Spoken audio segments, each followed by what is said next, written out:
Hey guys, welcome back to Fire Alarms and Such, and today we are going to be doing a video of how I set up my demo board if you ever want to make one at home. So, first off, I just want to state that for the colors I'm using, red is positive, black, that's the color it is, black is negative, and the dark gray is the negative return. I'll get into that during the video. It's not anything complicated, it's just makes it easier to see. So my board is powered by a 15 volt DC current, and I have a power adapter, and that goes into the board.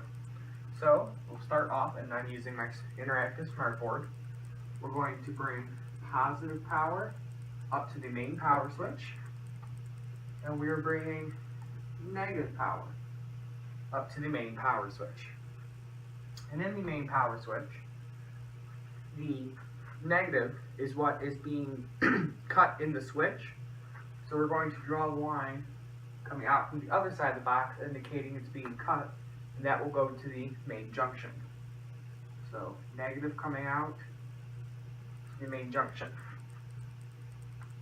And then the positive is undisturbed by the switch. So we will just bring that right through, goes right through that back box, and into the main junction. And all these gray boxes, these are back boxes, except for this, that's a power adapter.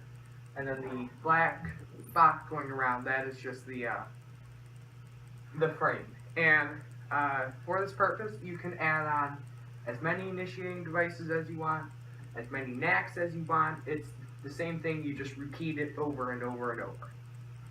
So, let's begin actually hooking up our initiating devices. We're going to take our negative.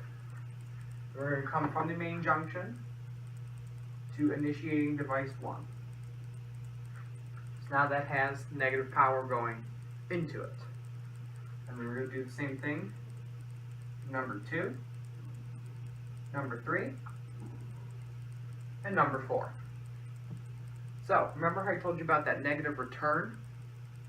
Because each initiating device is basically a switch.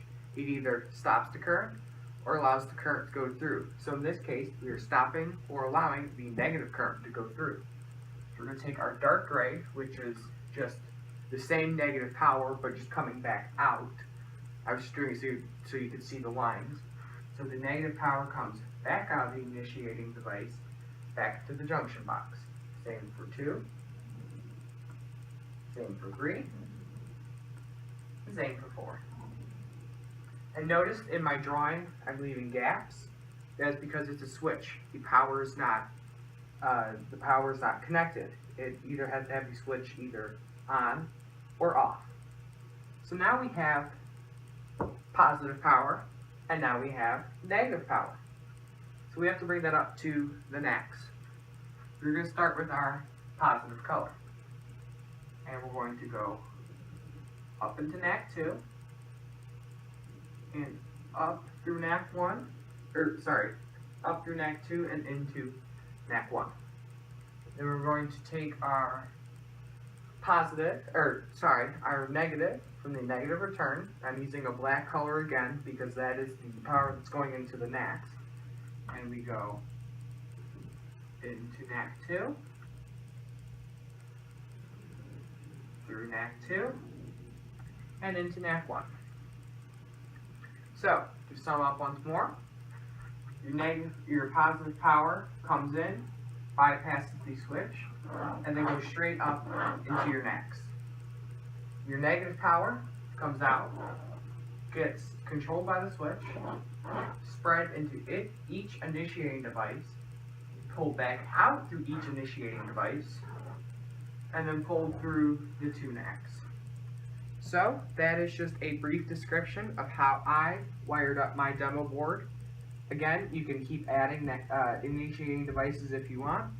You just keep doing the same negative in, negative out. You just keep doing that, and you can take out some. You can have 1 NAC, you can have 16 NACs. You should make sure that your power supply is adequate for whatever you're doing, and it stays within the voltage regulations of your NACS. The voltage regulations are usually listed on the NAC itself or on the instructions. If I get one of my NACs, you can see it has instructions on it, and those instructions tell you what your max operating current is. And that was by the way my EST Genesis. So this board can be changed anyway. You can add as much or as little as you want. Just make sure you're using adequate power. I'm using 15 volts purely because that's the only adapter I found that would fit within the range of all of my equipment. Most alarms run on either 12 volt or 24 volt.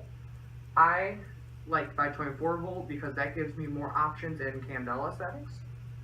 And also that fits with the 15 volt DC. Almost every alarm is DC current, which it's not alternating current, it's direct current, DC. So on a power adapter, we usually say like 15 VDC, which is 15 volts direct current. So that has been the demo board that I used. I hope you build it, and if you do, drop a comment and tell me if you built it. Tell me if there's any way I could clear up anything. Just tell me. Let me know. It'll be fun. Thanks for watching. Bye. Just to make sure people are happy, here's a fire alarm.